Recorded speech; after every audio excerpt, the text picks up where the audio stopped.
Just coming out of the Croatan National Forest Ranger Station, located right off of Highway 70.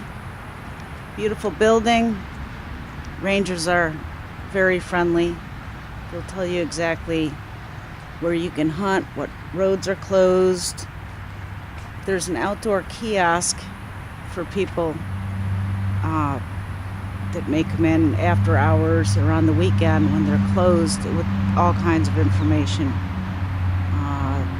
One thing I did find out, the road out at Bryce's Creek, which I usually call Brown Gate Road, is going to be open in the next couple weeks for hunters instead of having to walk the 1.5 miles in.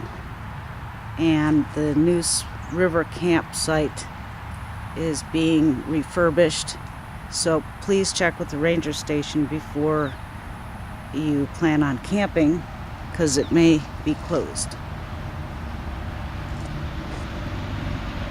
Enjoy your visit to New Bern now.